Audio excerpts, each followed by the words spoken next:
자, 저희 오늘 코너 시작 전에 스튜디오에 나오신 분을 먼저 좀 소개를 해드리겠습니다. 이분은 진짜 요원이었습니다. 아, 정말 네, 정말 진짜 요원이었습니다. 요원이었습니다. 정말 요원. 네, 우선 영상으로 한번 만나보겠습니다. 저는 국가정보원 출신입니다. 요즘 그 회자되고 있는 블랙요원 출신 홍장원 1차장을 선발한 당사자이기도 합니다. 블랙요원들이 활동하다 보면 간접 활동을 위해서 그 현지 국가의 국적을 취득하기도 합니다. 불행하게도 많은 분들이 순직을 했습니다. 외교 문제가 생기기 때문에 국가에서는 그 사람들의 존재를 부인합니다. 그분들은 현충원에도 묻히지 못하죠. 국가가 소위 망해서 현재 망명해서 오직 대한민국의 독립을 위해서 희생하셨던 독립투사들의 꿈이 그렇게 대단했을까요? 소박했을 겁니다. 독립된 산하에서 정말 가족들과 조용히 살고 싶었을 것입니다. 그분들이 정말 국적이 없어서 대한민국이랑 국적을 취득하지 못해서 중국 국적을 취득했다 칩시다. 그분의 국적이 중국 국적이라는 게 과연 맞을까요? 일부의 분들이 중국 국적인 것처럼 말씀하시고 있는 것도 사실 아니겠습니까? 적어도 국가를 위해서 희생하고 국가를 위해서 헌신한 분들에 대해서 저희가 예우를 다하지 못할 망정 조롱에 가까워 그 사람들이 그렇게 원했던 정말 소박한 꿈 자기의 국적을 갖다 회복하고 싶었던 그 소박한 꿈을 저는 밟아서는 안 된다고 생각을 합니다. 네, 진짜 전쟁 요원 김병기 의원님 오셨습니다. 최종병기 김병기 의원님. 네. 근데 성함도 김병기예요. 예, 네. 이름 따라간다고 네. 그게 맞게 가는 것 같습니다. 별명이 최종병기 아니겠습니까? 맞습니다. 예, 최종병기 김병기 의원님. 반갑습니다. 사실 저 그 상임위 때의 말씀이 많이 회자된 영상이긴 합니다. 네. 네, 뭐 저희가 국정원 블랙요원에 대해서 영화에서나 보지 언제 알았겠어요. 그러니까요. 네, 그 말씀을 잔잔하게 해주셔가지고 사실은 알려져서는 안 되는 거죠. 그렇죠. 근데 그 이상한 분 한 분 때문에 알려지게 된 거죠. 알려져서는 절대 안 되는 건데 이제 네. 공론화가 돼버린 상황인데 네, 우리 최종병기 우리 김병기 의원님 우리 제작진이 뒷조사를 하다가 네. 엄청난 사진 하나 발견을 했다고 하는데 그 어떤 사진이에요? 저는 요겁니다. 본인이세요? 정말 잘생기셨어요. 저게 네, 언제? 한때 저래서 썼습니다. 와, 진짜 꽃미남 아이돌 같은데요? 꽃미남? 아니 근데 인상이 그 예. 이목구비가 워낙 너무 뚜렷하신데 잘생겼어요. 나이가 언제? 저게 27대, 27대, 26, 7대. 옆에 계신 분은 저희 안사람입니다. 다행이네요. 사모님 저는 집 다행입니다. 봤는데 미인이에요. 예. 아니 근데 혹시나 또 여자친구였으면 이제 큰일 나는 상황이. 아니 뭐 저희 안사람도 지금 후덕해졌습니다. 저희가 오늘 초대 손님 한 분이 계신데 지금 뭐 넘어오시는데 약간 시간이 걸려가지고 네, 이분 소개는 조금 이따 하도록 하고 저희가 본격적인 이야기를 먼저 좀 시작을 해야 될 것 같습니다. 어제가 윤석열 대통령 탄핵 심판 마지막 변론 기일이었는데 이거를 많이들 보신 것 같아요. 네. 저도 봤고 윤석열 씨가 이제 67분 정도의 최후 진술을 통해서 계엄이 정당했다. 나는 잘못한 거 없다. 이런 얘기를 했고 또 그 와중에 간첩이란 단어를 무려 25번이나 반복을 했습니다. 그리고 국민들께 죄송합니다 말. 이 말은 딱 두 번 번에 했어요. 네, 두 네. 번에 불과했는데 그 말을 좀 한번 들어볼까요?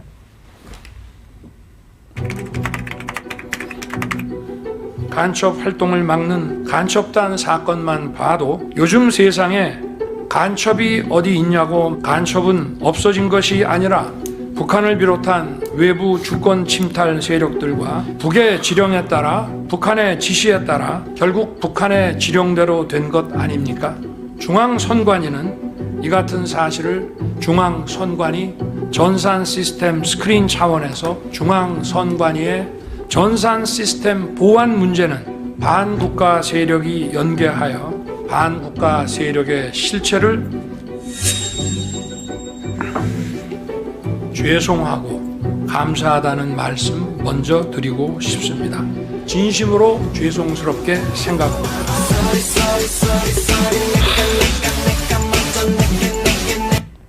답답한 일이죠. 네.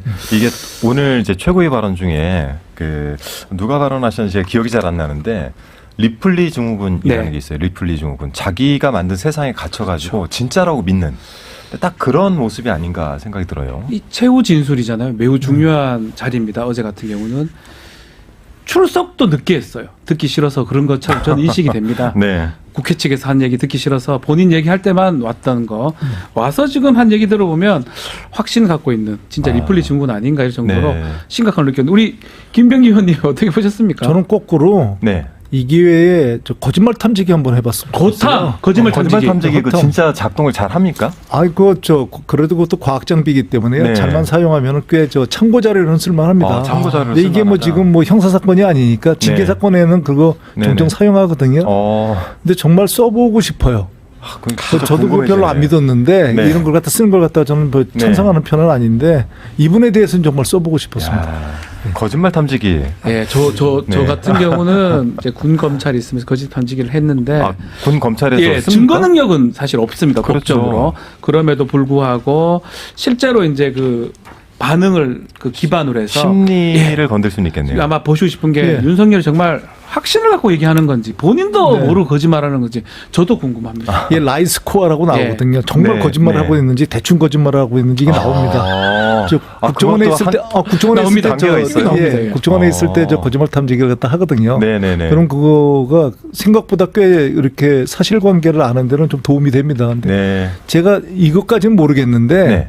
이분까지는 모르겠는데 저 그 부정선거라고 얘기하는 분들 있죠. 네.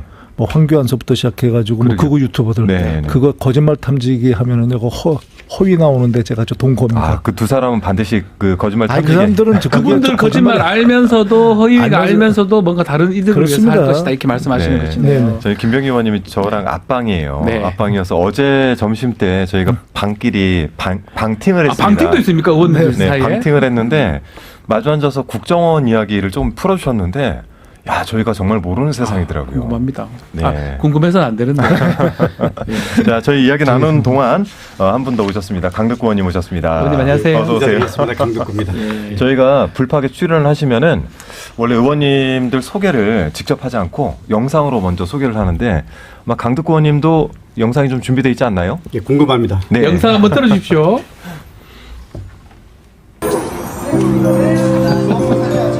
저희 선거 기간에 인사하시는 거네요.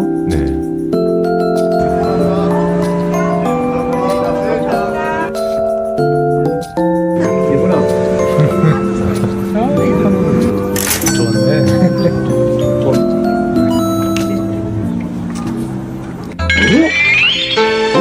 맛있죠.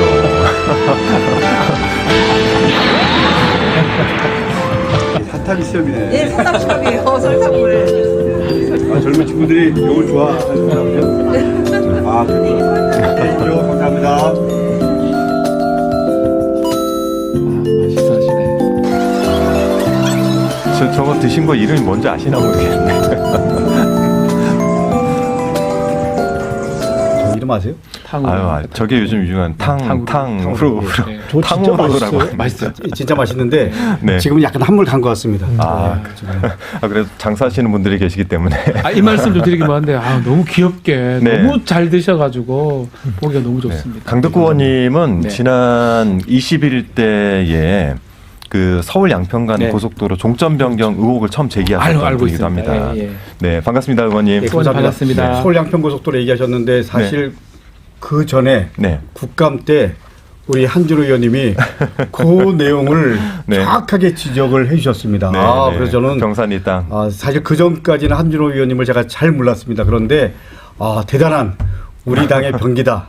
최고위원 되셨잖아요. 진짜 그리고 병기는 옆에 계시죠. 척척한 역할을 해주고 계시잖아요. 네. 그 뒤에 물론 우리 당의 병기 김병기 의원님. 네. 감사합니다. 좋은 분들 네. 함께해서. 저희 이제 후원 계좌도 같이 나가고 네. 있고요. 마이크를 조금만 더 앞으로 당겨주시면 네, 감사합니다. 감사하겠습니다. 우리 강덕구 의원님 지금 먹방 영상도 있고 체조 영상도 있다고 하니까요. 궁금하시면 유튜브 강덕구 TV로 좀 들어가셔서 재밌는 영상 많다고 많이 하더라고요. 봐주시면 좋을 것 같습니다. 네, 저희가 이제 얘기 나누던 대로 어제 있었던 윤석열의 67분 최후 진술 이 관련해서 두 분 영상들 좀 어느 정도 다 보셨죠? 좀 인상 깊었던 장면이 있었습니까? 좋은 의미든 나쁜 의미든. 우리 강덕구 네. 의원님도 한번 말씀 최후 변론, 최후 진술 윤석열이 저는 뭐 한마디로 말씀드리면 그 계엄 형식을 빌린 대국민 호소였다. 이런 말 하잖아요. 네. 아니 근데 계엄 형식을 빌렸다라고 얘기했는데 총칼 들고 헌법 기관인 국회에 와서 현역 군인들이 난입하고 이러는 게 대국민 호소인가요? 이건 말도 안 되는 거죠. 그러니까 시종일관 네. 윤석열은 자기 변명 그리고 자기 거짓말, 자기 합리화라는 거를 그 마지막 진술에서조차도 했다. 네. 뭐 좀 안타깝고 서글프고요. 그리고 분노에 뭐 찼다. 아마 저뿐만 아니고 진짜 화가 나신 것 같아요. 우리 모든 국민들이 보신 분들이 그런 마음이었을 것 같습니다. 네. 일말의 기대를 한 것 같아요. 저도 마찬가지고. 마지막인데 네. 그래도 그나마 약간이라도 뭐가 있을 것 같은데 없었어요. 저는 사실 오늘 없었어요. 여기 스튜디오에 오는 길에 예. 대구에 정말 본인 스스로 나는 정말 보수다라는 분이 계세요. 이분이 최근에 이제 윤석열의 이 탄핵 국면에 뭐 민당으로 넘어온 건 아닌데 그 윤석열 쪽을 버리신 분이 계시는데 그분이 저한테 전화를 하셔가지고 한 20분 가까이 통화를 한 것 같아요. 예. 내용이 뭐냐면 어제 이 변론을 보면서 마음을 굳혔다는 거예요. 난 대구에서 난 좀 선거운동을 이번에 대선 때 한번 이쪽으로 열심히 뛰어보겠다. 윤석열 쪽은 아니죠? 아니죠. 예. 네. 그 얘기를 하시면서 어제 변론을 보고 마음이 확 돌아섰다는 말씀하시더라고요. 저도 많이 저는 대구 쪽 친척들 다 거기 사시니까 네. 비슷한 얘기를 많이 들었는데 김병기 의원님한테 좀 질문 드리고 싶은 게 간첩 얘기를 엄청 했거든요. 네. 국정원에 계셨으니까 간첩이 많습니까 진짜로? 계속 간첩이래요. 그럼 누가 간첩이라는 거예요? 제가 이거 아마 어제 보면은 자기 전공대로 본 것 같아요. 저는 그 북한 지령 그 얘기를 했지 않습니까? 네네. 북한 지령을 받은 거 아니냐. 좀 북한 지령을 받았다고 생각을 해요. 예, 이 북한 지령을 받았다고 생각하는데 이 북한 지령을 받아서 가장 결과적으로 사회의 혼란을 야기하고 우리 사회의 불안을 야기한 그런 성과를 갖다 거둔 분이 윤석열입니다. 그런 의미에서. 그렇게. 네네. 그분이 자기가 북한 지령을 갖다가 제일 충실하게 받았다면 제일 그렇다 실행한 분이 간첩들이 윤석열이에요. 와서 하는 일들이 주로 아니요, 간첩이요. 정보 수집도 A급 있지만. 간첩이 우리나라 100명이 내려와서 100년을 해도 못할 걸 갖다가 본인이 번에. 이틀 만에 해치웠다니까요. 그렇지 않습니까? 그 네, 후유증이 맞습니다. 지금도 와 있어요. 네. 그리고 간첩 얘기하는데 본인이 법조인이잖아요. 예. 그 간첩인 줄 알면서 신고 안 하면요. 네. 제가 말씀드린 데 국가보안법 제 10조에 보면 불고지죄 있어요. 불고지죄. 불고지죄에 의해서 처벌받습니다. 네. 근데 그보다 더한 벌이 12조에 있는데요. 네. 무고 날조하면은요. 그 벌은 더 큽니다. 그러니까 본인이 자신 있으면 고발하라니까. 네네네네. 고발하시라니까. 그럼 국가보안법으로 본인이 그렇게 사랑하시는 국가보안법으로 대응해 드릴게.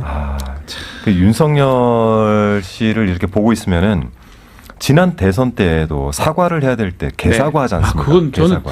농담인 줄 알았는데 진심이었던 것 같아요. 본인이 사과에 대해서 이게 뭔가 사과를 해야 되는 그 국면에서 내가 무엇을 잘못하고 왜 사과해야 되는지에 대해서 스스로 계속 질문하는 것 같아요. 네. 이걸 승패 개념으로 보는 거예요. 승패 개념. 그래가지고 내가 사과를 하면 진다고 생각하는 겁니다. 그러니까 어쨌든 아. 죄송 그 얘기 2번 한 거는 네. 그거는 그냥 추임새를 넣은 거지 사과라고 보면 안 됩니다. 지난 대국민 담화할 때도 보면 앞부분에 짧게 그냥 사과하는 듯한 내용이고 사과의 내용들이 전혀 없습니다. 변명만 지금 했잖아요. 죄송하다라는 표현을 2번 쓰셨다고 예. 했는데 네. 그 앞에 문장 예를 들면 나로 인해서 구속당한 뭐 이런 식으로 본인 지지자들을 향한 메시지지 그렇죠. 전체 국민을 향한 메시지는 한 번도 네. 그런 뭐 죄송하다 이런 표현이 하긴 없었다. 그렇네요. 그 계엄 해제를 해놓고 나서 대국민 담화를 할 때도 마지막은 본인 지지층을 위한 그 발언들이 주를 이루고 있었는데 이번에도 비슷했단 말이죠. 이것도 사실은 강덕구 의원님 보시기에는 국민에 대한 사과가 아니고 지지층에 대한 감사, 사과의 말씀 이렇게 보시는 겁니까? 아니 그 윤석열 네. 죄송하다 이런 게 자기로 인해서 네. 힘들고 그리고 또 자기를 지지해준 청년들 이런 식으로 정확하게 프레임을 짜잖아요. 사실은 어떻게 보면 이 분열 구도 속에서 자기를 도와준 사람들 여전히 자기는 그 지지층을 만들고 예를 들면 본인은 인정 안 하지만 본인은 복귀하면 네. 이런 얘기를 하잖아요. 그러니까요. 그런 집착이 있지만 그게 만약에 안 될 시에 본인 생각에 이 지지한 층들을 다음 대선에서 자기가 원하는 후보를 만들겠다. 그래서 이 사람들을 계속 끌고 가겠다. 이런 뭐 전략적 판단도 동시에 있었던 것 같습니다. 네. 어제 이제 피청구인 그 대리인 변호사. 네. 이제는 이름 다 아는 것 같아요. 김계리 변호사. 유명해졌어요? 김계리 변호사. 저도 오늘 오전 최고위 발언 때 이 발언을 했는데 아주 유명한 말을 남겼습니다. 저는 계몽됐습니다. 그래서 김계리 변호사가 아니라 김계몽 변호사다 뭐 이런 얘기도 좀 들리는데 그 영상을 한번 같이 좀 볼까요? 참 독특한 분인 것 같아요. 저는 14개월 딸아이를 둔 아기 엄마입니다. 겸 당일 육퇴 후에 소파에 누워있다가 겸 선포를 보고 바로 법조문을 확인하였습니다. 민주당이 다수당인데 금방 해제가 될 텐데 대통령이 검사인데 그 사실을 모를 리 없을 텐데 도대체 이게 무슨 상황인가? 역시나 금세 국회에 해제 의결이 있었고 계엄은 해제되었습니다. 담화문을 찬찬히 읽어보았습니다. 제가 임신과 출산과 육아를 하느라 몰랐던 민주당이 저지른 폐악을 일당 독재 파쇼 행위를 확인하고 아이와 함께 하려고 비워둔 시간을 나누어 이 사건에 뛰어들게 되었습니다. 저는 계몽되었습니다. 야, 계몽. 개몽됐대요. 저기 근데 굉장히 독특한 게 헌재 재판소이고 굉장히 공개된 자리이고 네. 많은 언론들이 집중하고 있는데 저기서 이제 뭐 예를 들어서 육아퇴직 같은 경우에도 야 육아 퇴근이란 말도 육퇴 네. 이렇게 이제 약어를 쓴단 말이죠. 그리고는 일당 뭐라고 했죠? 네. 파시즘과 이걸 또 파쇼라고 엮고 파쇼라고 하고 저도 변호사 활동을 하고 있지만 전 또 두 가지 눈에 띄더라고요. 되게 꾸며왔다는 느낌도 들었고요. 이전에 변론하고 다르게 네. 마지막 변론. 그렇게 변호사는 사실은 의뢰인을 중심으로 하는 거지 자기가 드러내는 곳이 아닙니다. 절대로 그렇죠. 드러내면 안 되는데 거기에다가 본인 얘기를 합니다. 본인 얘기가 뭐 중요합니까? 그러니까요. 계몽되든 육아하든 육퇴하든 이런 얘기를 한다는 게 정말 변호를 하러 왔는 건지 네. 아니 뭐 다른 어떤 의도가 있는 건지 그런 부분이 저는 오히려 눈에 띄어요. 그 결국은 네. 뒤에 계몽 얘기를 하면서 네. 그거 유튜버들이 하는 얘기를 그게 재판정입니다. 심판정. 네, 네. 헌법재판소 재판관들이 보는 심판정. 좀 솔직히 좀 놀랐습니다. 저는. 마지막 변론할 수 좀 있게 독특하죠. 왜냐면 뭐 예. 계몽됐다 이런 용어들을 갖다 쓰는 것도 그렇지만 평범한 여성이었는데 평범한 여성이라면 만약에 그 계엄을 보면 굉장히 놀란 놀랍죠. 가슴을 쓸어안았다, 뭐 쓸어내렸다 이게 먼저 아닐까요? 그럼요. 애가 있다면서요. 네. 네. 근데 내란이나 그 계엄 같은 걸 갖다가 TV나 이런 거를 시청 한번 해봤을 거 아닙니까? 이게 어떤 사태를 야기하는지. 아니 그러니까 이게 만약에 계몽됐을 정도라 그러면 김계리 변호사가 좀 마음에 안 들어요. 그럼 그 집에 가가지고 집 부시고 들어가고 창문 정도는 부셔도 되는 거예요. 그러면 개몽되겠죠. 창문 정도는 부시고 들어갔다가 들어오지 마 그러니까 그럼 들어오지 말까? 그래가지고 나가는 거나 똑같은 또 거거든요. 계몽된 네. 거잖아요. 그러면. 그러니까 예. 이게 얘기를 하면은 그러니까 4차원적인 얘기를 갖다가 하고 있는 네. 건데 전혀 현실성이 없는 얘기를 하고 있는 겁니다. 그러니까 본인이 계몽됐다 이런 게 중요한 게 아니고 일반인들이 어떻게 받아들이냐가 되게 중요한 저거는 거잖아요. 재판관들이 하는 얘기인데 재판관들이 그런 얘기를 하면 됩니까? 아니, 여기 보면 예. 의원들 끌어내려 예. 이거를 대통령이 곽종근 특전사령관한테 지시한 거 아닙니까? 그렇죠. 예. 다시 말씀드리면 의원들 끌어내려 이거는 끝까지 그 계엄 해제 의결을 못하도록 막아 이런 말이잖아요. 맞습니다. 그리고 만에 하나 시민들이 국회에 모이지 않았다라면 네. 그리고 우리 국회의원들이 끝까지 싸워서 담을 넘어가지 않았다면 네. 이게 계엄이 어떻게 해제되겠어요. 그러니까 국민의힘 저는 쪽에서는 이게 김계리 네. 변호사한테 야 이런 그야말로 이렇게 합법화시키고 합리화시키는 변호사도 있구나. 죄송합니다. 저는 변호사라는 직업을 가진 분들의 전문성과 네. 나름대로 공익성을 여태까지 존중했는데 이번에 소위 말하는 그 헌재를 지켜보면서 야, 이 변호사 심각하구나. 한편으로 이런 것도 느꼈습니다. 대표적으로 김계리 변호사. 저 역시 마찬가지입니다. 저는 완전히 오도를 하잖아요. 네. 그런 거 아닌가요? 저렇게 하면 안 돼요. 저는 네. 이렇게 계엄이 해제될 수 있도록 만들어준 건요.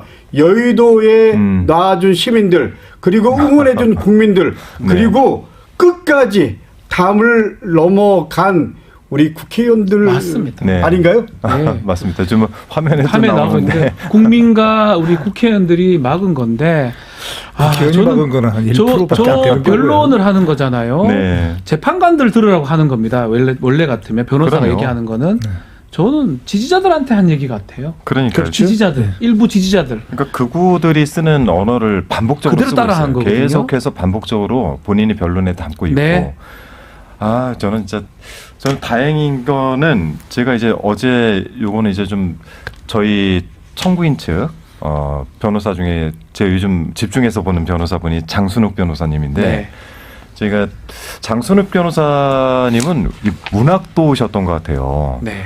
김계리 변호사가 얘기했던 걸 듣고 야 정말 저럴 수 있나 싶다가도 장순욱 변호사의 그 주옥 같은 말씀 듣고는 그분이 이런 얘기를 하잖아요. 이거는 그 헌법의 말에 대한 이야기이다라고 하면서 피청구인 그리고 헌법 파괴한 이 사람들은 헌법 소원이 뭐 자유민주주의 소원이 이야기를 하는데 이 아름다운 헌법의 말이나 헌법의 풍경을 파괴하는 것이다. 이러면서 자기가 좋아했던 노래 가사를 이야기합니다. 야 저는 이 두 변론에서 큰 차이를 느끼는 거예요. 품격의 차이죠. 네네, 진짜 품격의 차이였습니다. 네. 그러니까 그 흐트러진 모습이 돌아오는 네. 세상 풍경이 제자리 돌아오는 모습이 네. 저도 그 얘기를 들으면서 저렇게 표현할 수도 있고 뭉클하다는 느낌도 들더라고요. 저희가 마지막 영상으로 준비를 해놨는데 네. 한번 같이 보시고 네. 어제 윤석열 최후 진술에서 정말 저희 요즘은 기승전 민주당, 기승전 이재명인데 어제 변론에서도 빠지지가 않았습니다. 네, 그 영상 좀 한번. 거대 야당 얘기 나오죠. 거대 야당. 네. 거대 야당은 제가 취임하기도 전부터 대통령 선제 탄핵을 주장했고 줄탄핵, 입법 폭주, 예산 폭고로 정부의 기능을 마비시켜 왔습니다. 국회의원과 직원들의 출입도 막지 않았고 국회 의결도 전혀 방해받지 않은 2시간 반짜리 비상계엄과 정부 출범 이후 2년 반 동안 줄탄핵, 입법 예산 폭고로 정부를 마비시켜온 거대 야당 가운데 어느 쪽이 상대의 권능을 마비시키고 침해한 것입니까? 국방장관이나 지휘관들이나 경험이 풍부한 군사 전문가들인데 이들이 왜 이랬겠습니까? 왜 그랬겠습니까? 제가 네. 이거는 좀 드릴 말씀이 있습니다. 네. 이 많은 국민들 또 특히 우리 지지자들까지도 이 문제에 대해서 심각하게 좀 생각을 안 하는 것들이 있는 것 같아요. 어떤 부분이죠? 이게 뭐냐면은 사실 우린 이 얘기를 했을 때 대부분의 저희가 평가가 이랬을 겁니다. 준비되지 않는 대통령이 책임지지 않는 권력을 가질 때 어떻게 되는지를 보여줬다. 이 정도의 얘기를 하는데 네. 저는 여기서 다른 걸 봤거든요. 뭐냐면 이게 2시간 반짜리 비상계엄이니까 그러면 이게 뭐 계엄이 이 정도로 끝나지 않는 거 아니냐 뭐 이런 얘기들을 주로 하잖아요. 네. 그래서 제가 좀 비유를 들면은 집에 도둑이 들었는데 도둑을 갖다 격퇴를 했어요. 1분 만에. 네. 그 문을 걸어 잠갔습니다. 네. 그러면 1분 만에 하는 강도질이 어디냐 이렇게 얘기를 합니까? 그렇죠. 근데 이게 그 다음 얘기가 압권인 거죠. 국방부 장관이나 지휘관들 뭐 경험이 풍부한 전문가라고 그러는데 여기가 바로 함정인 거죠. 왜냐하면 우리는 지금 이게 술 먹고 심지어 계엄했다, 허접하게 했다, 뭐 그래서 평가절하하거든요. 이 절대 그렇지 않습니다. 네. 이 제가 보면 계엄 또는 이 쿠데타 역사상 가장 기획은 잘된 계획이에요. 잘된 계획. 그렇습니다. 우리 현대사만 봐도 계획이 제가 좀 말씀드리면 5.16 쿠데타와 1.12 군사 반란 때 네. 보면은 양쪽 군이 충돌을 합니다. 네. 반란군과 진압군이 충돌하고 5.16 때도 군을 많이 동원 못해가지고 이한님 군이 내려오면 뭐 진압된다 뭐 이런 공포가 있었거든요. 네네. 그 이전으로 가가지고 중조반정이나 인조반정을 보더라도 그 인원이 그렇게 동원되는 인원이 많지 않아요. 겨우 성공하죠. 그렇습니다. 사실은. 그런데 여기 보십시오. 대통령. 네. 국방을 책임있는 국방부 장관, 네. 수도를 완전히 장악하고 있는 수방사령관, 우리나라 최정예의 국대인 특전사령관, 네. 근데 기획을 할 수 있는 방첩사령관, 네. 실행팀의 HID를 보유한 정보사령관, 네. 거기에 탱크부대장, 일산의 탱크부대장, 모든 거를 다 갖춘 거거든요. 현재 밝혀진 것까지 다 동원할 수 있었거든요. 그리고 물론 육군참모총장도 있습니다. 네. 그런데 이게 왜 실패했냐? 이건 성공했어야 되는 사실 자기네들 생각으로 믿어 의심치 않았을 겁니다. 네. 아니 그 모든 저 기획력이나 이런 걸 봤을 때 믿어 의심치 않았는데 왜 실패했냐? 저는 시대의 흐름을 놓친 거라고 생각을 해요. 단순히. 그러니까 역사상 처음으로 쿠데타군이 시민군과 맞닥뜨린 겁니다. 근데 시민군을 갖다가 총으로 제압할 것이냐 말 것이냐였거든요. 이들은 제압하라고 그런 거죠. 네. 그런데 현장 지휘관들이 거부한 거 군인들이다. 만약에 그때 만약에 진압이 들어갔으면 이 광주는 문제가 안 되는 거죠. 그렇죠. 제가 상대적으로 굉장히 일찍 국회에 도착을 했거든요. 뭐 동작구가 지역구니까 좀 바로 갔는데 벌써 이미 갔더니 시민들이 국회를 갖다 에워싸고 있더라고요. 그러니까 시대의 흐름을 놓친 겁니다. 그러니까 시민들을 갖다 제압할 수 없었던 거죠. 그래서 저는 이 쿠데타가 실패한 거는 시민들이 막아낸 거고 저희 국회의원들은 거기에 진짜 양념을 얹은 거죠. 저는 그렇게 봅니다. 근데 굉장히 중요한 말씀하시죠. 그렇죠. 시민도 시민이 저는 중간에 있는 군인들이 적극적으로 진압을 하지 않았던 그렇습니다. 부분 그게 다 합쳐져 가지고 막혔는 게 아닌 생각 들거든요. 그게 그렇기 때문에 제가 그토록 내란 주범자 윤석열 포함입니다. 내란 주범자는 반드시 감옥에서 죽어야 된다는 맞습니다. 생각입니다. 왜냐하면 그나마 그 현장 지휘관들이 그래도 정신을 차렸던 게 물론 시대의 변화도 있지만 저희가 5.18을 늦었지만 처벌을 했었거든요. 그러니까요. 언젠가는 처벌을 받는다는 걸 본인들이 알고 있습니다. 전두환이 사형받았어요. 거기서 사실은. 잘못된 것은 사면을 한 거죠. 이번에는 사면을 하니까 이런 게 재발이 될 수 있구나. 그러면 재발이 안 되는 방법을 반드시 찾아내야 됩니다. 저는 그게 이제 쿠데타에 관련된 주모자들이겠죠. 주모자들은 반드시 감옥에서 죽어야 됩니다. 그거 다음 정권에 뭐 이제 누가 될지 모르겠지만 외환죄나 내란죄는 대통령 사무권을 좀 배제할 수 있는 그런 법률이 좀 필요하지 않을까 생각합니다. 주모자들이 그런 논의들이 있죠. 해야 되겠죠. 저는 우리 김병기 의원님 말씀 전적으로 동의합니다. 예를 들면 독일 같은 경우도 그 히틀러 시대 때 전범 50년 지났는데 90살 넘은 사람을요. 찾아서 지금도 찾아서 정신범으로 종신형에 처하잖아요.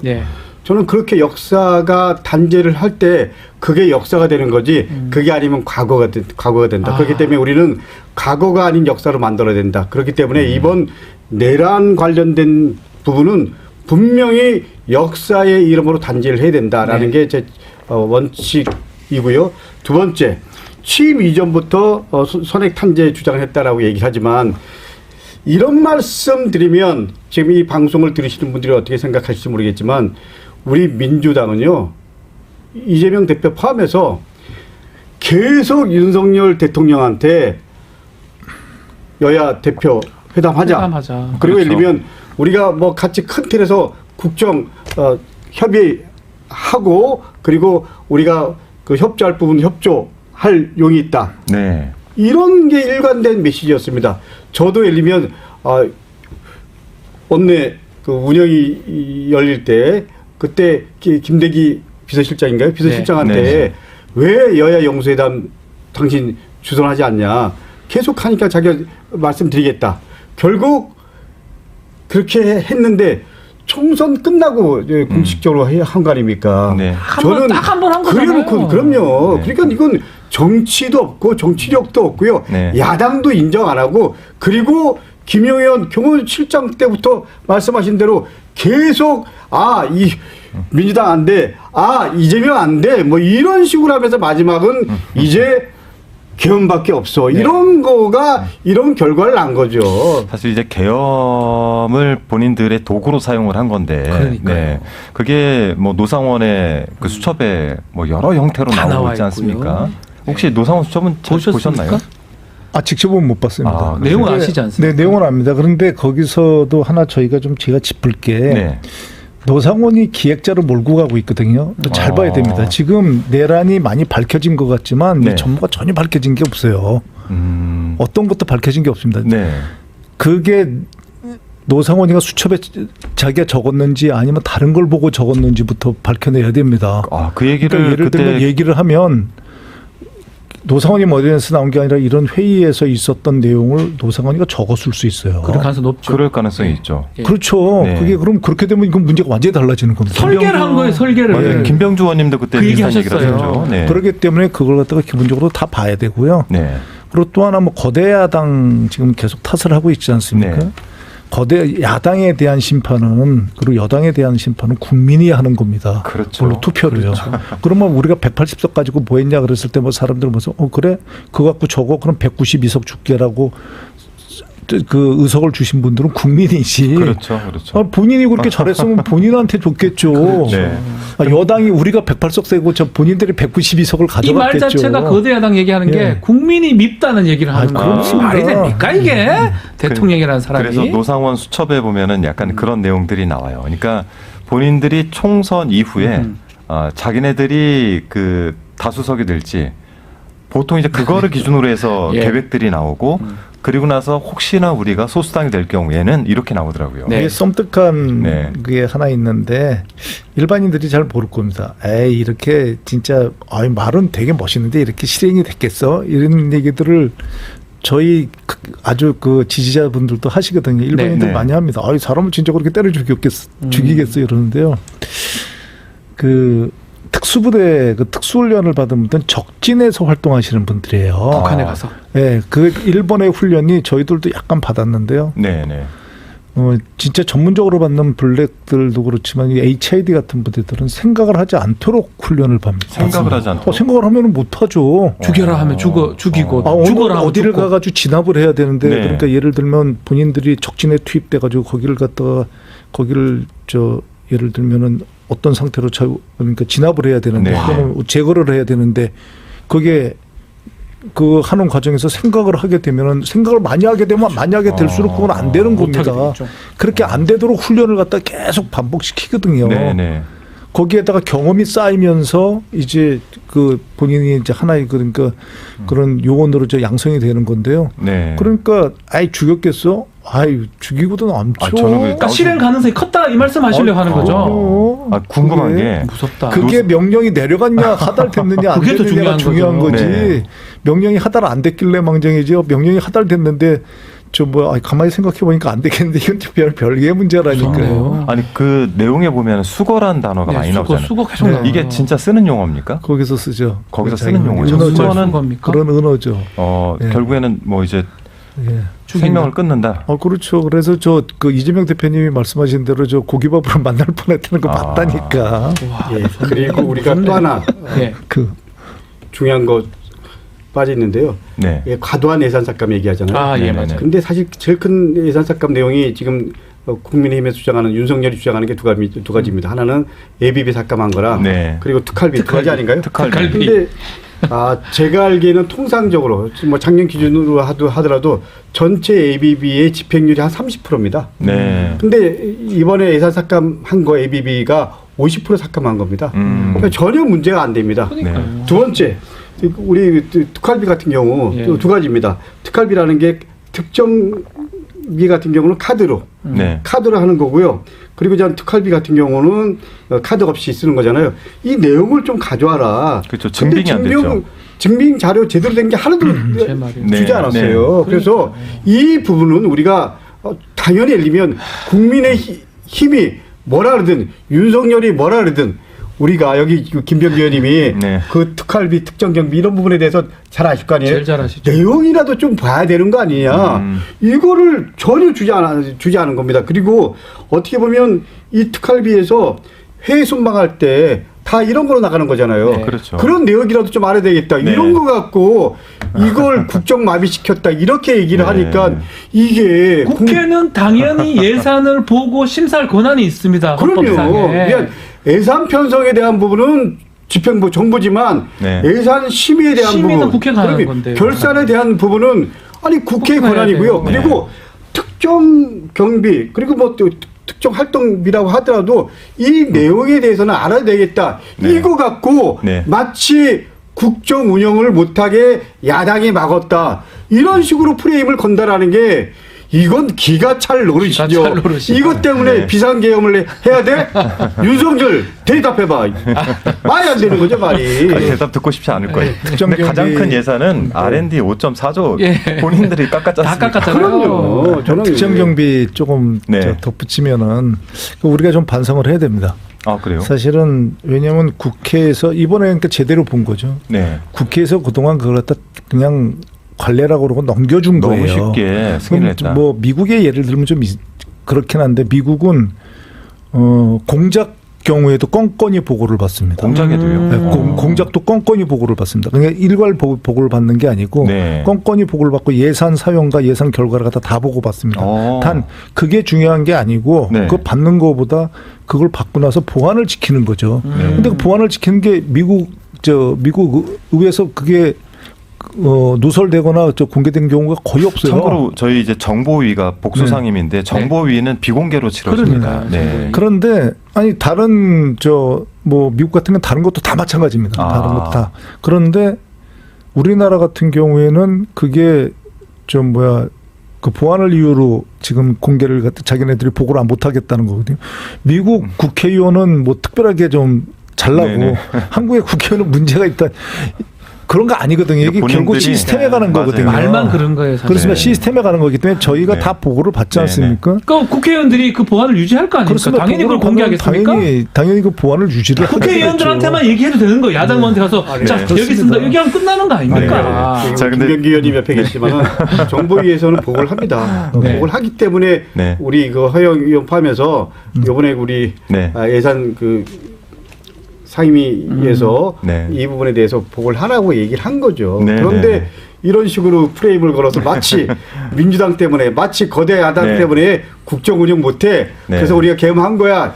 이렇게 말을 한다라는 게 네.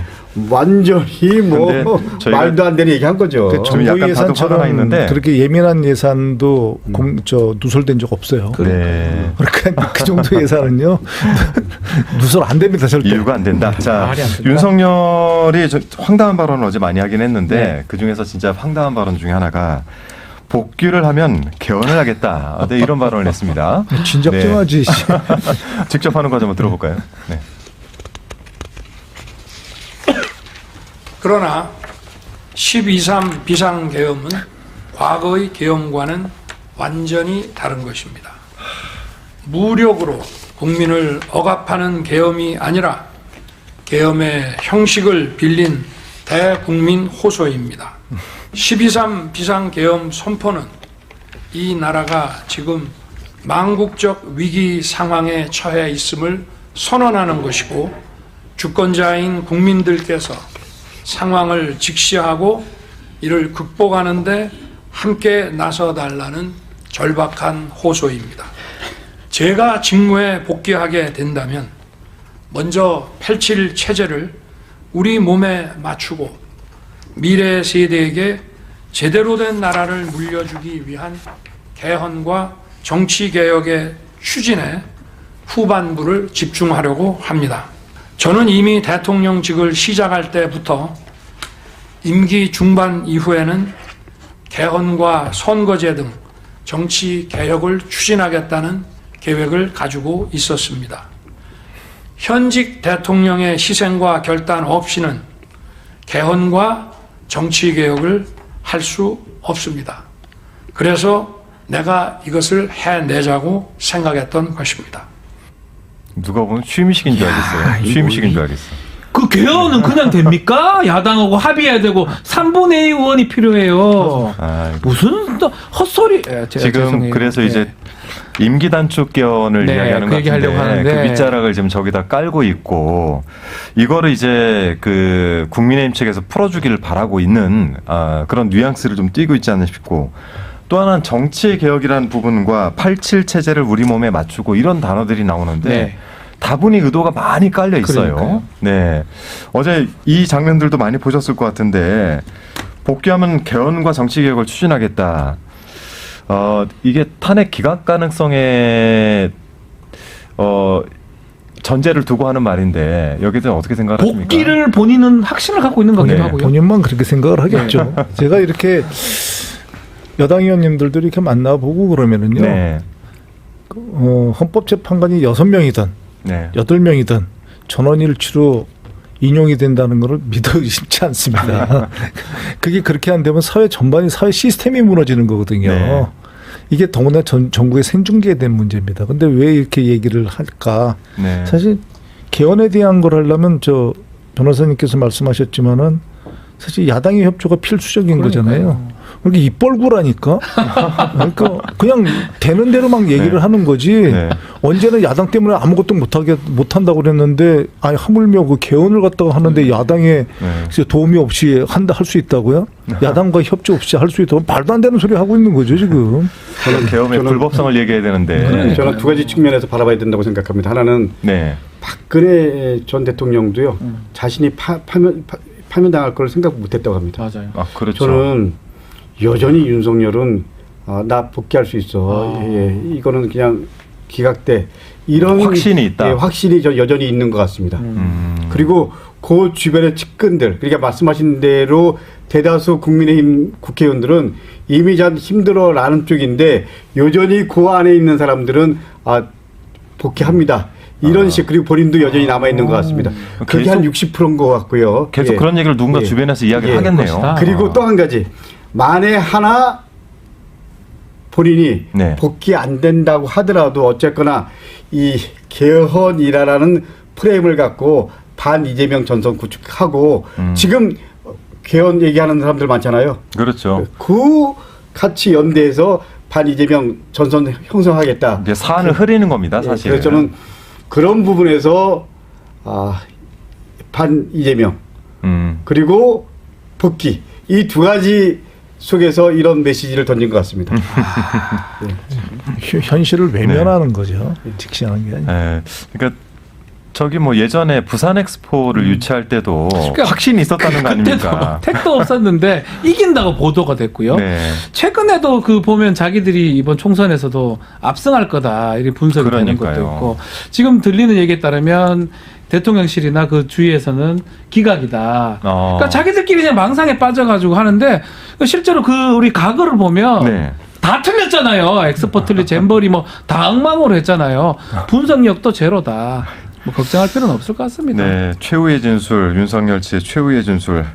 요즘 마무리를 한번 여기 그 11차로 마무리된 탄핵 심판 전체적인 평가를 한번 좀 내려보자면 어떤가 싶습니다. 그러니까 이제 오늘 변론 종결을 하게 되면 그 헌재 절차는 대략적으로 어떻게 진행이 될까요? 자, 이게 사실은 판결 선고를 원래 일반 재판은 변론 종결할 때 선고기를 잡습니다. 그렇죠. 예전 그 박근혜 노무현 전 대통령 예를 보면 한 3, 4일 전에 잡히더라고요. 네. 만약에 3월 한 11일이면 3월 8일 정도에 11일 날 선고하겠다라고 잡는 거 봤을 때는 아마 저는 3월 중순에 이제 결론이 날 건데 그 직전에 아마 선고기를 잡을 걸로 보이고요. 3월 중순에 된다 그러면 5월 중순 전에 아마 대선으로 갈 상황으로 그러니까 보입니다. 들리는 이야기에 따르면 이제 3월 중순으로 이 선고기를 잡게 되는 것은 여기서 탄핵을 시키고 인용을 하고 5월에 일어날 대선에서 5월 첫째 주에 있는 여러 휴일들을 피해서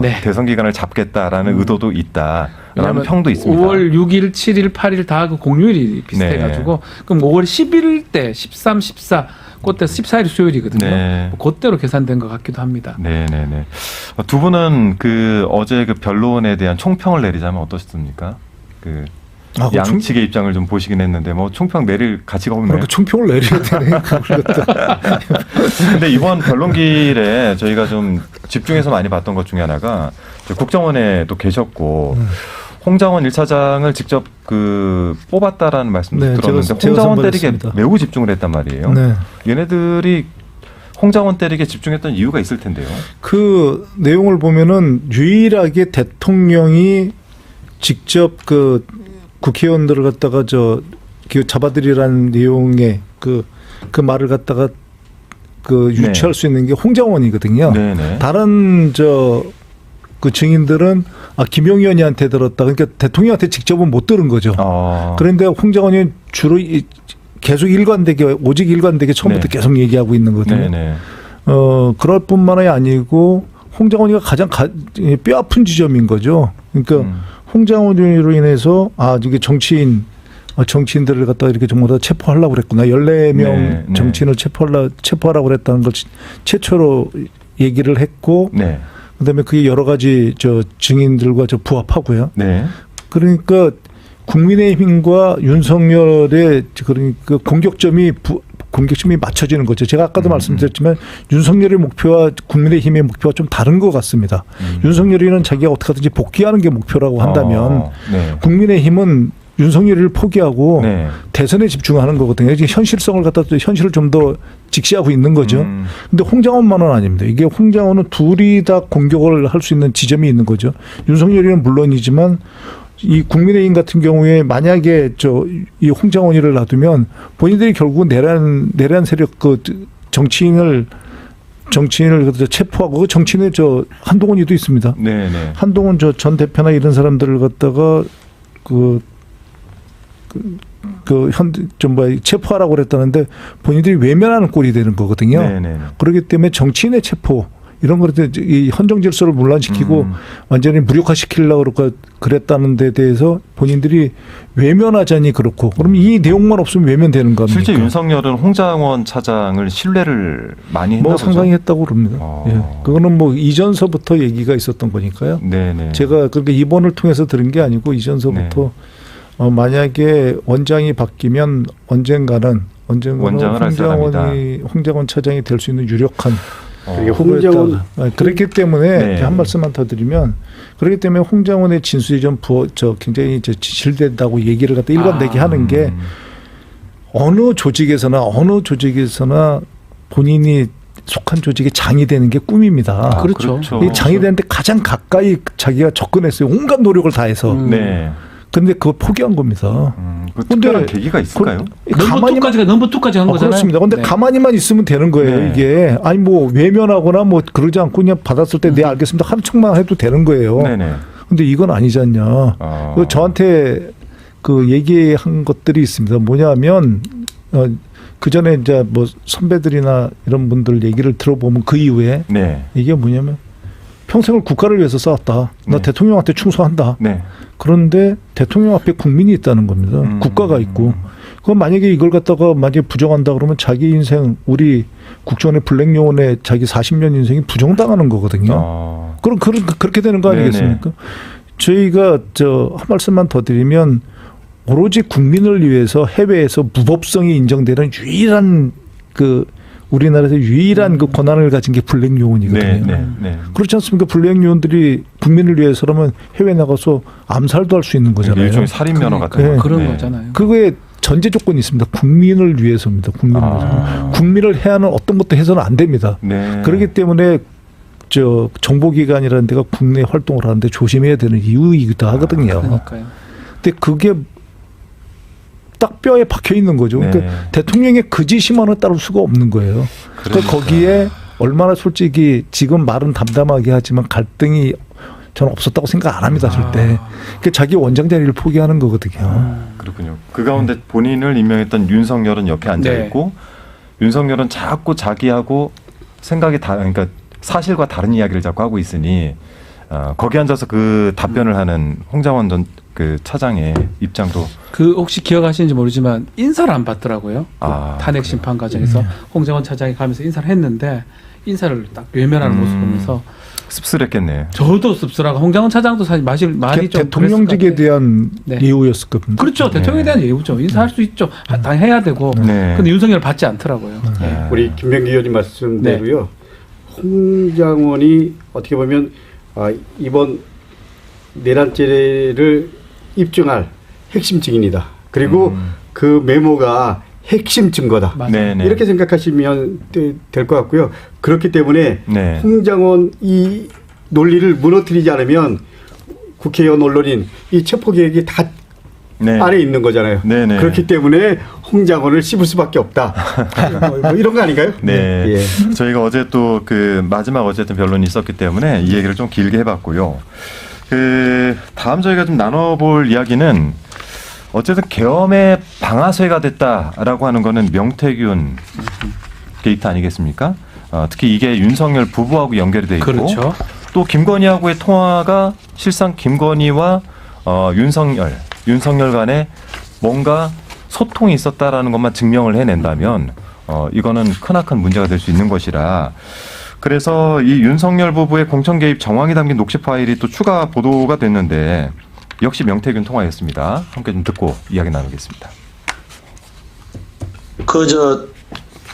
박한수 의원하고요. 이준석 하고요. 윤상현도 다 전화해 보시면 다 할라 하는데 해줄라 하거든요. 김영선 진짜 열심히 했습니다. 거의 뭐 10,000명. 아니 내가 저기서 얘기를 했잖아. 상현이한테 윤상현한테도 하고. 예.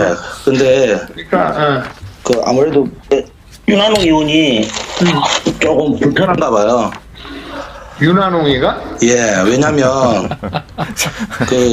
본인이 좀 많이 불편해해요. 그래서 윤한홍 의원이 권성동 의원한테 얘기한 거고. 권성동도 나오네. 다른 사람은 반대하는 사람이 없어요. 아니 뭐 권성동이는 나한테 뭐란 얘기를 안 하고. 네. 윤한홍이도 특별히 나한테 뭐라 안 하는데. 저렇게 자세히 뒤로에서 다 당내에서 하여튼 그런 거 없습니다. 이거 가지고 김영선이 그냥 사선의원에다가 경선 때도 열심히 뛰었는데 좀 해주지 뭘 그러냐. 그리고 내가 상현이한테 내가 한 번 더 얘기해볼게. 제가 공관위원장이니까. 진짜 평생 은혜 잊지 않겠습니다, 대통령. 야, 그래. 이게 이렇게 연결되는 거구나. 내일 취임식에 꼭 가겠습니다. 이게 취임식 다 전날. 그날이에요. 다 그날. 5월 9일 날. 네. 사실은 제일 먼저 보도된 게 뭐냐면 내가 김영선이 해주라 했는데 당에서 말이 많네. 그렇죠. 그게 이제 보도됐고 그 무렵에 다시 전화했던 내용들이고 네.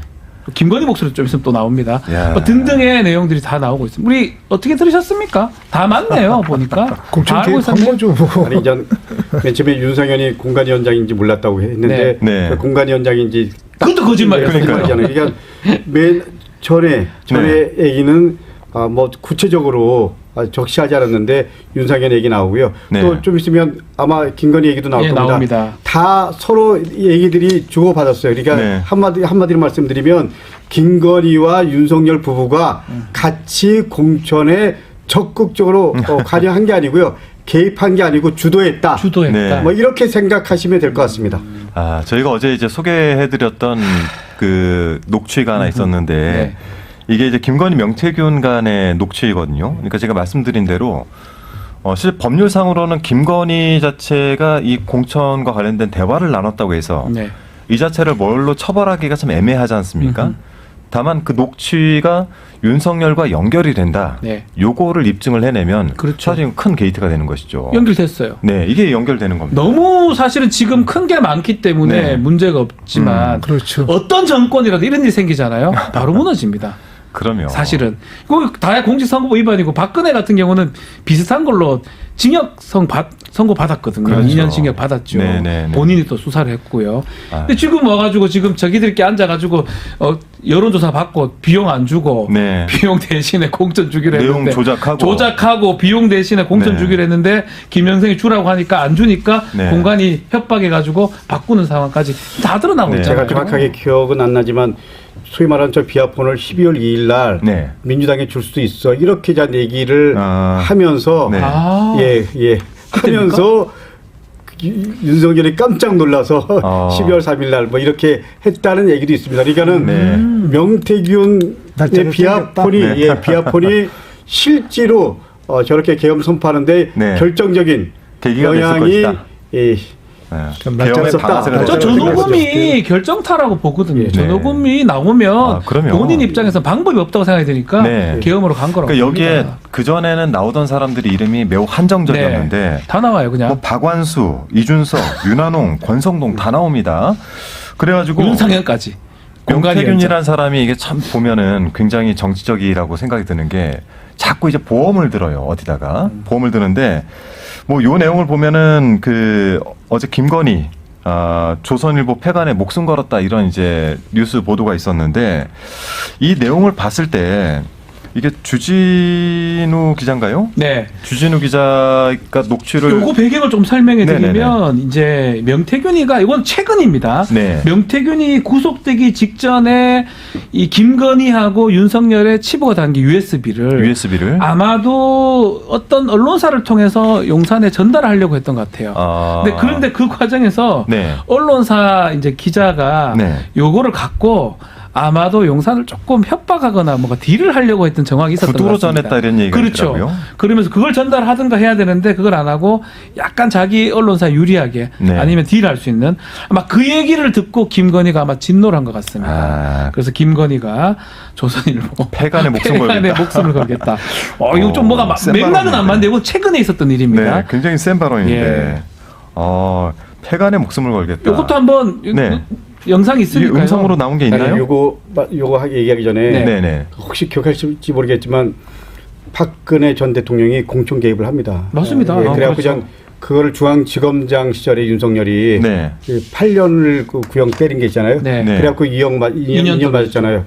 그러니까 그 내용을 누구보다도 잘 알기 때문에 이거는 나랑 예를 들면 내 와이프 이거 어쩔 수 없이 갈 수밖에 없겠네. 예를 들면 뭐 이렇게 이 상황을 가장 심각하게 받아들인 게 바로 윤석열이었습니다. 그런 거 생각하면 이 흐름들이 결코 예를 들면 야당이 탄핵, 야당이 예산 삭감 이것 때문에 마치 계엄을 선포한 것처럼 보이지만 결국은 명태균 게이트 통해서 이 김건희, 윤석열 이런 치부들이 다 그리고 이건 뼈도 박도 못하는 거니까 뭐 이런 부분이 가장 컸을 거다. 그래서 김병기 의원이 말씀하신 대로 이 부분은 이제 본격적으로 조사해야 되는데 아직까지 제대로 조사를 지금 못하고 있는 거잖아요. 그렇기 때문에 이번에 명태균 게이트 관련 특검 반드시 통과시켜야 된다. 그리고 아니 오세훈, 홍준표 다 하라 그러잖아요. 하라 그러면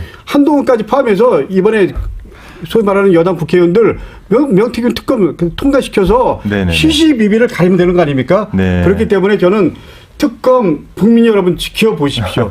그리고 그 결과를 보고 명태균 게이트의 본질, 윤석열 정권의 본질, 국민의힘의 본질을 확실하게 알 수 있는 기회를 그러니까 강백호 의원님 이제 말씀하신 거는 2018년도 2월에 있었던 건데 박근혜 그 전 대통령이 2016년도 총선에 개입을 하려고 하면서 뭐 명단도 전달하고 이랬던 내용들. 아마 여론조사한 거예요. 그게 다예요. 그리고 정무실에서 했는 건데 겁니다. 그럼에도 불구하고 2년형을 받았거든요. 근데 여기는 앉아가지고 야 김영선이 해줘. 윤상현이 공간인정 불러. 이거는 뭐 100% 위반이죠. 지금 이 사안들에 관련해 가지고 말씀대로 김건희는 조선일보 패간에 목숨 걸었다. 그 화난 목소리 한번 들어보겠습니다. 말로 우리나라를 망치는 애들이에요. 저는 지금 너무 말씀 잘하셨는데. 기업들하고 거래하고 맞는 말이지. 얼마나 붙었는데 줄 알아? 중앙일보는 이제 삼성하고 거래 안 하지. 삼성이 중앙일보를 싫어하니까 그거 하나뿐이지. 아직 난 조선일보 패간에 난 목숨 걸었어. 야, 근데 이거 만약에 시간이 흘러서 내란 계엄이 안 일어났으면 정말로 조선일보, 근데 폐간을 시킬 수 있는 능력이 되는 겁니까, 영부인이? 지금 뭐 하는 걸로 봤을 때는 어떤 방법으로든 하지 않았을까요? 조금 놔뒀어야 되는데. 근데 주진우 기자가 모 언론사로부터 저 자료를 받았다는 거 아니에요? 근데 그 모 언론사로부터 모 언론사가 바로 지금 거명된 언론사라는 얘기가 있습니다. 있는데 근데 이런 정도의 내용이라면 당연히 이거를 기사화해야 되는데 왜 기사를 안 했을까요? 저는 이게 아주 궁금하고요. 이게 어떻게 보면 우리나라 보수 언론 그리고 또 윤석열 정권과의 관계를 규정하는 규명하는 가장 중요한 포인트라고 생각합니다. 그래도 조선일보에서는 이 내용 USB를 취득을 하고 들어봤을 텐데. 다 들어봤을 거 아닙니까? 다 알고 있었는 거예요, 그렇죠. 이 사람들은. 들어봤고 이것이 얼마나 심각한지 알았고. 다 알고 있었어요. 이거를 언제 어떻게 써먹을까에 대한 고민이 꽤 컸을 것 같아요. 그 과정에 김건희를 협박했던 것 같거든요, 제 느낌에는. 그렇죠. 그게 지금 진노하게 만든 거예요. 그러니까 폐간시키버리겠다 네. 이랬거든요. 그러면 이게 언론기관으로서 이걸 보도하지 않는 게 이게 정상입니까, 이게? 이런 일이 있었는데. 그렇죠. 와, 충격적인데요. 저는 진짜 궁금하긴 합니다. 자, 명태균 특검법 관련해서는 저희가 27일 본회의가 지금 현재 잡혀 있는데, 저희는 뭐 어쨌든 명태균 특검법과 관련해서 본회의 처리를 하고 나서 최상목을 지금 현재 집중하는 것 아니겠습니까? 근데 최상목 대행이 여기에 대해서 제2요구권을 쓰는 시점, 네. 그러니까 써야 되는 시점, 그 시점에 일어날 여러 가지 일들이 정적 상황들이 있기 때문에 굉장히 고민을 할 것이다. 저희는 지금 그렇게 보고 있는 건데. 네. 네. 어떻게 보십니까? 일단은 그 무렵쯤 되면 탄핵이 됐을 예. 상황이면 그렇습니다. 국민의힘이 좀 분열될 수도 있는지. 예, 그렇습니다. 탄핵 문제가 이제 그때는 인용이 되거나 아니면 예고되거나 아니면 네. 뭐 국민적 여론이 이제 그쪽으로 이렇게 쏠려들면 최상목 지금 대행이 그걸 갖다가 거부권을 갖다가 행사하는 게 그렇게 녹록치 않을 수도 있어요. 그리고 이 사건이 거부권을 행사한다고 해서 이게 끝내지는 문제가 아니라 더 큰, 그러니까 눈 굴리는 거나 똑같은 거예요. 눈덩이 굴러가는 거나 똑같거든요. 그럼 그게 한 2, 3주 늦춰질지 모르지만 다시 발의되고 이랬다가 선거가 불과 2달 앞입니다. 그러니까 2달 있으면 정권 바뀌면 그냥 통과되는 거예요. 그냥 그렇죠. 통과되는 거거든요. 네. 그러면 정말로 커지는 거거든요. 그리고 본인의 책임도 좀 면할 수가 책임져야 없고. 되고. 이게 이런 문제가 있고, 그리고 이게 더군다나 지금 녹취록을 보면 대화가 보통 정겨운 게 아닙니다. 사실 이게 한두 번, 그러니까 우리가 본 것만 봐서 그런가 그러지, 이 정도 대화가 나올 정도면 이건 엄청난, 저희가 녹취를 다 못 봐서 그렇지 엄청나게 이게 정겨운 대화거든요. 그렇지 않습니까? 이런 대화를 갖다가 뭐 일반인들이 좀 친하다고 할 수 있는 대화들이 아니잖아요. 저는 김병기 의원님, 저도 자주 대화를 해봤고 국토위도 같이 있어봤는데 오늘 이렇게 대화를 하다 보니까 되게 이제 예리한 단어들을 막 사용을 하세요. 그래가지고 아니 요 얘기는 뭐 계속 나누긴 하는데 최근에 혹시 뭐 이런 탄핵 심판 과정이나 뭐 이런 과정 중에 뭐 별도로 좀 취합한 정보나 아니면 뭐 이야기하실 거리가 오늘 나와서 혹시 있으실까요? 갑자기 요새 귀가 잘 안 들려가지고 갑자기 물어보고 싶었어요. 네. 그러면 명태균 특검 관련해서는 우리 제가 질문 드리고 싶은 게 윤석열 몸통이 김건희라고 우리 강두권님 말씀하셨어요. 그 같이 한번 말씀 좀 해주십시오. 김건희가 명태균 특검 관련해서 말씀드리면요. 명태균 비하폰, 소위 뭐 한금폰이죠. 한금폰에 담겨져 있는 부분이 단순하게 뭐 김건희, 윤석열뿐만 아니고요. 홍준표, 오세훈 그리고 소위 말하는 국민의힘 쪽 광역단체장 부분까지도 어떻게 보면 국민의힘의 본질이 실체가 드러날 수 있는 부분들이 다 있는 겁니다. 그렇기 때문에 명태균 이 특검을 통해서 이 과정들 그리고 국민의힘의 본질이 드러나면 국민의힘이 와르르 무너지는 거죠. 그러나 아마 집단적 고민이 있을 겁니다. 어떻게 보면 김건희, 윤석열은 정리 대상이 될 수 있는데 명태균은 정권을 넘어서 소위 말하는 보수 세력이라고 하는 어떻게 보면 구구 세력이죠. 전체의 존망이 걸린 문제이기 때문에 아주 좀 고민이 좀 클 거라고 생각을 하고요. 그리고 두 번째, 저는 양평 고흥지구, 그러니까 대통령 선거 때 고흥지구를 처음 전 이슈하고 그런 제 입장에서 보면요. 윤석열과 김건희는 한 몸통인데 동시에 윤석열보다 위에 있는 사람이 김건희였다. 확실히 위에 있는 거 맞습니까? 확실하게 맞습니다. 그거 확실합니까? 그럼요. 그러니까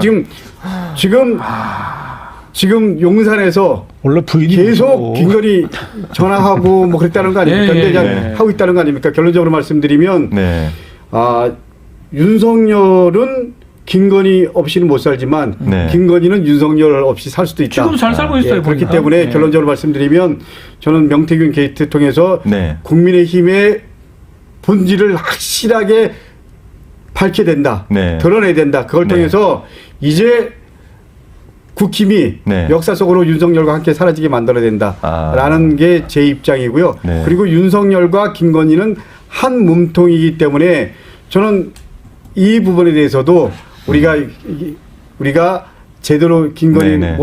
그 여러 가지 지금 밝혀진 부분들 있잖아요. 네. 이거를 저는 구체적으로 밝혀야 된다라고 생각합니다. 네, 지금 제 기사를 보니까 조금 전에 예. 법사위가 끝났어요. 아, 중요한 내용 많이 나왔을 것 명태균 같은데. 특검법이 그 야당 단독으로 법제사법위원회에서 처리됐다. 근데 본회의 열면 이제 통과되겠죠. 이제 27일 본회의에서 이제 처리를 하면 되는 것이죠.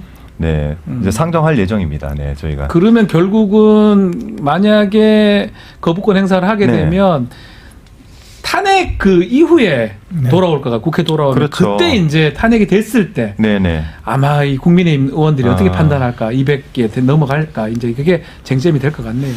사실 근데 지금 이 지점에서 이게 지금 적절한 얘기일 수 있는지는 잘 모르겠는데요. 네. 저희가 말씀하신 강덕구 의원님께서 말씀하신 그런 지점입니다. 그러니까 명태균에 의해서 보수가 괴멸될 수 있다. 분명히 그건 뭐 현존하는 위협일 거예요. 그런데 네네. 여기에 묘하게 빠져 있는 사람들이 있어요. 그게 대선 주자들이 아니고 권성동 대표 그리고 윤한용 이쪽들이 이쪽 라인들이 지금 빠져 있는 겁니다. 근데 제가 좀 걱정하는 게 뭐냐면 이 선거 전에 벌어지면 제일 걱정해야 되는 게 이상한 낙관론이거든요. 네네. 이게 뭐 제가 이 말씀을 왜 좀 드리냐면 역사 속으로 사라지면 좋은데 얘네들의 그러니까 죄송합니다.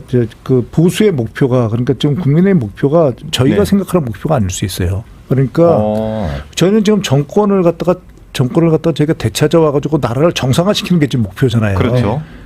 근데 국민의힘은 그게 아니고 이게 최악의 경우가 자기네들이 된다고 했을 때 대표님만 저격을 해서 같이 물귀신 작전을 끌고 들어가서 네. 없어져 버리면 네네. 3년 후에 보수를 갖다가 괴멸이 되지 않고 있다가 네네. 이 보수를 재건할 수 있다고 생각할 수 있어요. 한 사람만 제거하면. 그렇습니다. 한번 생각을 해보십시오. 그러니까 이재명 대표가 있는 그 야당과 네네. 이재명 대표가 없는 야당의 3년으로 한번 생각해 보시죠. 그러면 이재명 대표만 없으면 해볼 만한 거예요. 그렇죠. 그들의 메시지를 그렇게 해석을 하면은 이해가 되긴 하네요. 예. 네. 그러니까 일관된 겁니다. 그러니까 자기네가 이렇게 해가지고 어떻게 정권을 갖다가 야바이 쳐서 다시 뭐 하면은 그거는 뭐 이상형이고 희망이고 그런 거고요. 네. 자기네들이 현실적인 목표가 그러지 않은 경우에도 이재명 대표님만 자기네들이 제거만 할 수 있다면 그리고 네. 어떻게든지 끌고 갈 수만 있다면 그거는 자기의 재기 발표를 마련하는 겁니다. 그 대안이 진짜 필요하긴 하겠네요. 무섭네요. 네네. 저희가 실은 이 불파학이라는 프로그램을 만든 이유도 보시는 분들 꼭 좀 저희 좋아요, 구독, 댓글, 알림 설정까지 꼭 좀 부탁드린 이유가 여기서 저희 민주당 의원들이 정말 가지고 있는 생각들을 좀 깊이 있게 풀어내는 그런 자리이기 때문에 오늘 김병기 의원님 말씀하신 부분들 저는 좀 오늘 좀 섬뜩하게 들었는데 저도 저들의 전략이 실은 이재명 한 사람을 제거해서 한 2, 3년만 숨어 있다가 자기들의 세력을 다시 재건하려고 노력할 수 있다라는 말씀을 하신 건데 이 부분에 대해서 대응을 하기 위해서 저희가 불팟 같은 것들도 만들지만 이를 위해서는 저희가 뭐를 해야 될까요? 하나만 더 여쭤보자면. 말씀하시죠. 그렇죠. 좀 전에 우리 김병기 의원님이 아주 중요한 말씀하셨는데요. 네. 실제로 이재명 대표가 우리는 중도 보수 이렇게 얘기한 부분도 지금 국힘은 수구라는 거거든요. 네네. 그리고 수구국. 그렇기 때문에 저는 역사 속에 정리해야 될 대상이고 그리고 전 새로운 시대를 만들어 가야 된다. 이런 의지까지 포함되어 있습니다. 그렇기 때문에 저는 이번 이 탄핵 정국이 어쨌거나 3월 중순이라고 말씀하셨는데 저는 초순과 중순 사이라고 생각합니다. 정리 인용이 되면 한 달 정도 경선 기간이 있고요. 그리고 한 달 동안 대선 기간이 있을 거 아닙니까? 그 이후의 시대를 어떻게 준비할 거냐, 어떤 시대여야 되냐, 뭐 이런 부분에서 나름대로 방향성에 대한 고민들을 하겠지만 결론적으로 말씀드립니다. 수구 사라지고 중도 보수와 또 진보가 한 축이 돼서 대한민국의 미래를 제대로 준비하겠다. 그게 가장 이렇게 이상적이긴 하죠. 만들어 가야지 네. 저는 새로운 시대가 열린다고 생각합니다. 네, 그럼 가장 이상적이고 그렇게 하기 위해서는 어떤 방법들을 저희가 준비를 해야 될까요? 저희가 보면은 전략을 짤 때 네. 가장 조심해야 되는 것이 그럴 리 없다는 걸 제거하는 거거든요. 그 저희가 한번 2023년을 한번 2021년을 한번 생각해 볼까요? 네.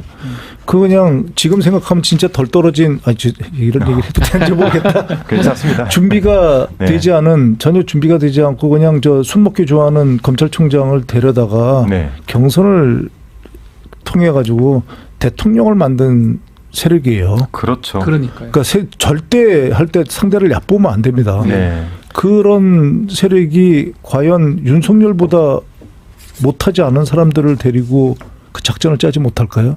분명히 반등을 노릴 겁니다. 네.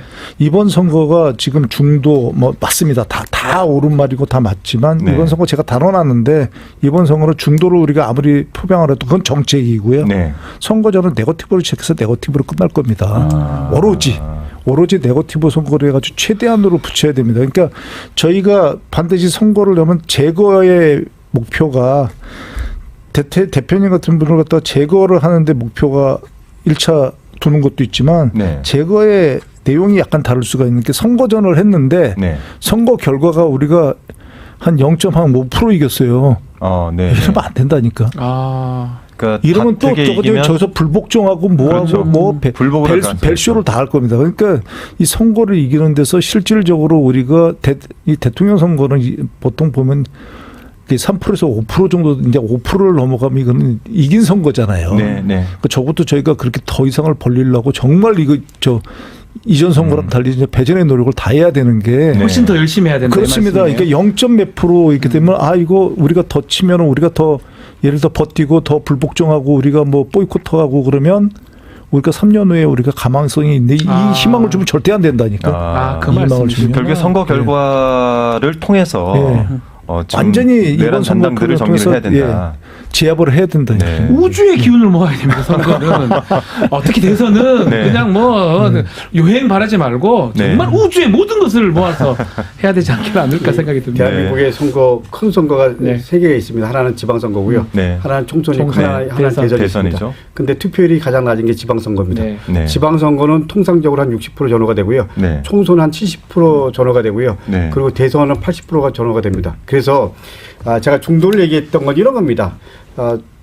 지난번에 안철수 저쪽으로 갔잖아요. 네. 근데 우리 정의당은 끝까지 갔잖아요. 심상정. 예, 그렇기 때문에 사실 중도에서 우리가 좀 어떻게 보면 밀린 거죠. 네. 그리고 그 전에는 안철수 완주했잖아요. 다 나왔죠. 그때는. 그렇기 때문에 구도에서 우리가 이긴 거고. 네. 유승민, 안철수 다 나왔었죠. 우리가 네. 실제로 이번 선거 민주당이 이길 수밖에 없다라고 얘기하지만 저는 동의하지 않습니다.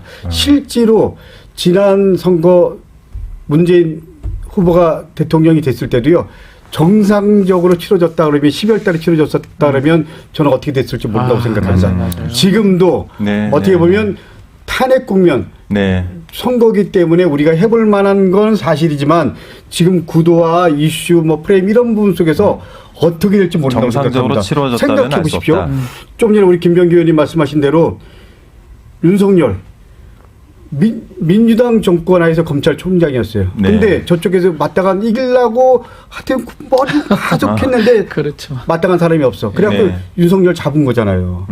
저는 지금 권성동 또 예를 들면 권영세 포함해서 코어 그룹들이 어떤 작업을 하고 있는지 아무도 모른다고 생각합니다. 근데 그때랑 지금이랑 다른 게 있다면 지금은 한 2달 만에 선거를 치른다고 했을 때 실제로 예를 들면 극우 세력들이 상당 부분 국민의힘에 들어가 있는데 이 사람들이 통제가 되냐? 전 통제가 잘 안 되기 때문에 윤석열이 소위 내부적으로 제일 마음에 든다는 김문수가 될 가능성이 높고 저는 이렇게 생각을 하지만 좀 더 이건 두고 봐야 됩니다. 그렇기 때문에 우리는 큰 틀에서 반 윤석열 그리고 반 이 쿠데타 세력 그리고 큰 틀에서 헌정수호 세력이 힘을 모아야 된다. 그리고 절박한 마음으로 이번 선거에 대한 준비를 해야 된다. 네. 그래도 빡빡한 선거가 될 거다라는 게 제 생각입니다. 저는 생각입니다. 이런 긴박감이 대단히 중요하다고 생각을 합니다. 네. 저희가 이제 이야기를 나눈 지가 벌써 1시간 15분 가까이 다 돼서 김병희 의원님은 벌써 다음 일정 좀 늦으신 것 같고 네. 차를 뺐다고 연락이 왔습니다.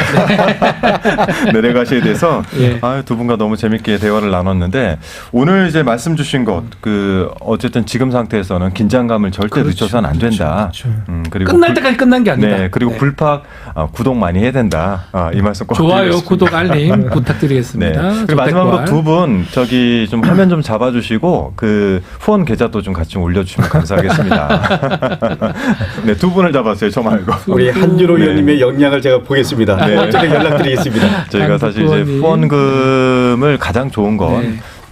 여러분께서 그 성의를 조금씩 보여주셔서 이분들이 일할 수 있도록 해주시는 것. 세 분 후원계좌 다 제 나왔습니다. 것까지 올려주셨어요? 감사합니다. 네, 12.3 계엄 이후에 85일이란 시간이 흘렀습니다. 모든 것들이 제자리로 돌아가는 풍경. 이게 장순옥 변호사의 변론에 있었던 내용인데 저희가 마지막은 국회 측 발언 함께 보면서 마칠 텐데요.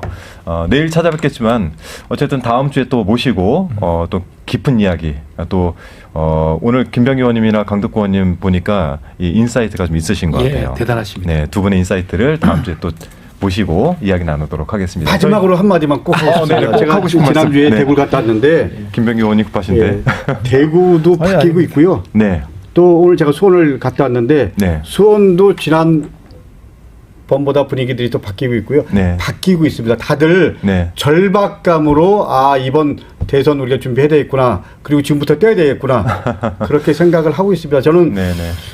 우리 헌재를 믿고요. 역사를 믿고 네. 국민을 믿습니다. 그리고 민주당과 함께 네.